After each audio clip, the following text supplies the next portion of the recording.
নমস্কার বন্ধুরা, সাথী কিচেনের আবারও এক নতুন রেসিপিতে আপনাদের সবাইকে স্বাগত জানাই। রোজ রোজ একঘেয়ে রুটি পরোটা খেতে বিরক্ত লাগলে এই রেসিপিটি বাড়িতে একবার ট্রাই করে দেখতে পারেন। হাতের কাছে থাকা সামান্য উপকরণে তৈরি এই নাস্তা একবার খেয়ে দেখবেন আর একবার খেতে চাইবেন, কারণ খেতে এতটাই দুর্দান্ত হয়। ছোট থেকে বড় সবার দেখবেন ভীষণ পছন্দ হবে। তাহলে দেরি না করে রেসিপিটি পুরোটা দেখে নিন এবং ভালো লেগে থাকলে ভিডিওটিতে একটি লাইক করে দেওয়ার অনুরোধ থাকলো। তাহলে আসুন দেখে নিন আজকের সহজ রেসিপি।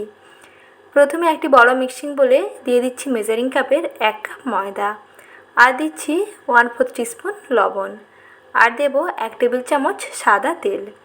এখানে রিফাইন্ড সয়াবিন অয়েল দিয়ে দিচ্ছি। এখন সব কিছুকে ভালো করে একটু মিশিয়ে নেব।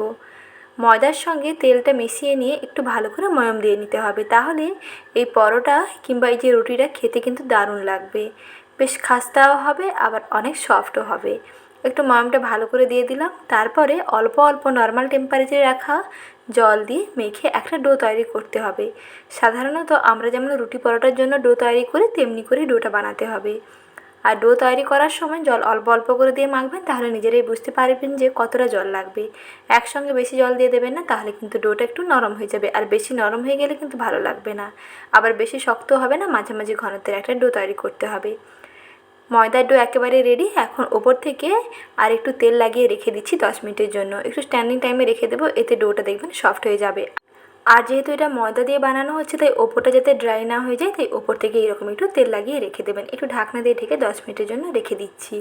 আর এদিকে ততক্ষণে পুর তৈরি করে নিচ্ছি। এখানে দেখুন কয়েকটা সেদ্ধ করে নিয়েছি আলুগুলোকে এইরকম টুকরো করে সেদ্ধ করে নিয়ে জল ঝরিয়ে নিয়েছি। তারপরে একটি কাঁটা চামচ দিয়ে এরকম ম্যাশ করে নিচ্ছি। ম্যাশার থাকলে ম্যাশার দিয়ে করে নিতে পারেন, আর না হলে এরকম যদি কাঁটা চামচ দিয়ে আলুগুলোকে একটু ম্যাশ করে দেখবেন, গরম অবস্থায় আলুগুলো কিন্তু খুব সহজেই ম্যাশ করে ফেলতে পারবেন। খুব সহজে আলুগুলো এরকম মাখানো হয়ে যাবে একটা শুধু কাঁটা চামচের সাহায্যে। আর এইরকম একটা কাঁটা চামচ আমাদের বাড়িতে সবারই থাকে, তাই এই রকম কাঁটা চামচ দিয়ে ঝটপট আলুগুলোকে ম্যাশ করে নেবেন। আলুগুলো ম্যাশ করে নিয়েছি। এখন এর মধ্যে মিশিয়ে নিচ্ছি ভাজা পেঁয়াজ এবং ভাজা শুকনো লঙ্কা। কড়াইতে সর্ষের তেল গরম করে নিয়ে পেঁয়াজ ও শুকনো লঙ্কাগুলোকে এরকম লাল করে ভেজে নেবেন। তারপরে দিয়ে দিলাম স্বাদ মতো লবণ। প্রথমে লবণের সঙ্গে পেঁয়াজগুলোকে মিশিয়ে নিলাম। তারপরে এই শুকনো লঙ্কাটাকে একটু মুজড়ে নিচ্ছি। প্রথমে শুকনো লঙ্কাটাকে ভেজে একটু অন্য সাইডে তুলে নেবেন, যাতে শুকনো লঙ্কাটা খুব ভালোভাবে মাখানো হয়ে যায়। এখানে অল্প একটু সর্ষে তেলও অ্যাড করলাম। তারপরে শুকনো লঙ্কাটাকে এর সঙ্গে ভালো করে মিশিয়ে নিচ্ছি। এইরকম ঝাল ঝাল আলুর ভর্তা তৈরি করতে হবে। এইরকম হাতে মাখা ঝাল ঝাল আলুর ভর্তা দিয়েই আজকে নাস্তাটা রেডি করব। এইরকম আলু ভর্তা বানাতে কিন্তু বেশি উপকরণও লাগবে না।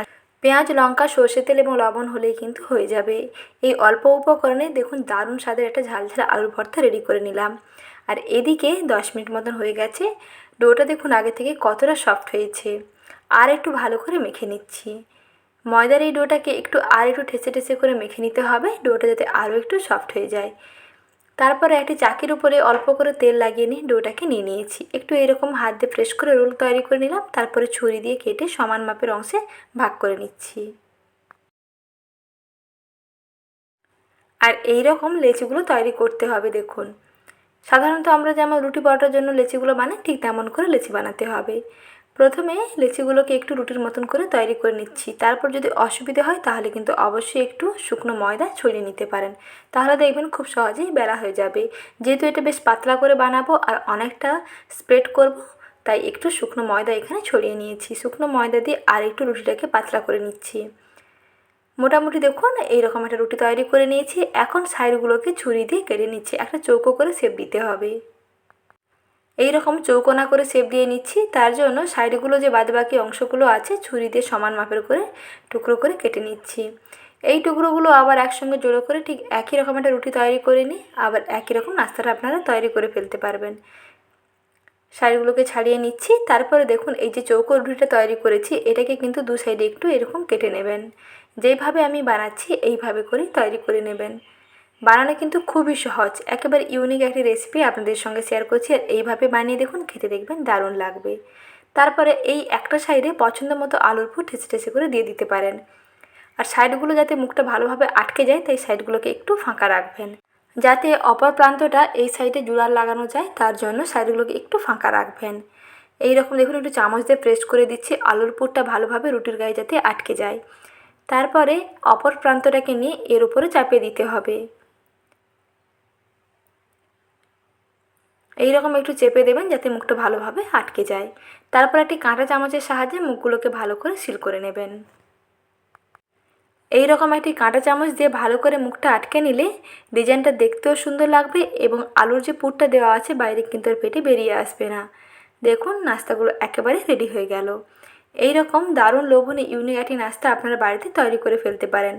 উপকরণও কম লাগবে আর বানানো খুবই সহজ, দেখতে একেবারে ইউনিক আর স্বাদেও দুর্দান্ত হয়। তাই দেরি না করে ঝটপট তৈরি করে ফেলুন। স্কুল অফিসের টিফিন কিংবা সকালের বিকালের জলখাবারে কিংবা নাস্তাতে আপনারা ঝটপট তৈরি করে ফেলুন।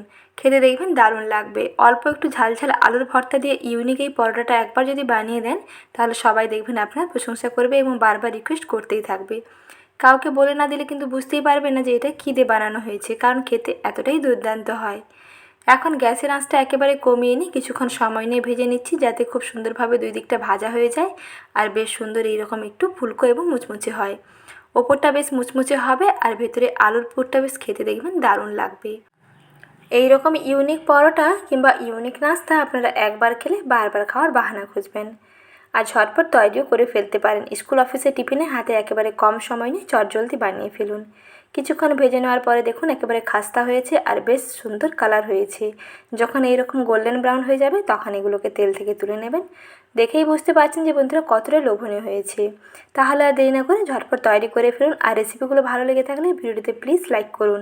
আর চ্যানেল এখনও না সাবস্ক্রাইব করা থাকলে চ্যানেলটিকে সাবস্ক্রাইব করে বন্ধু হয়ে সঙ্গে যুক্ত থাকুন। ভালো থাকবেন, সুস্থ থাকবেন। আবার শীঘ্রই হাজির হচ্ছি নতুন রেসিপি নিয়ে। পরবর্তী রেসিপি দেখার আমন্ত্রণ থাকলো। ধন্যবাদ।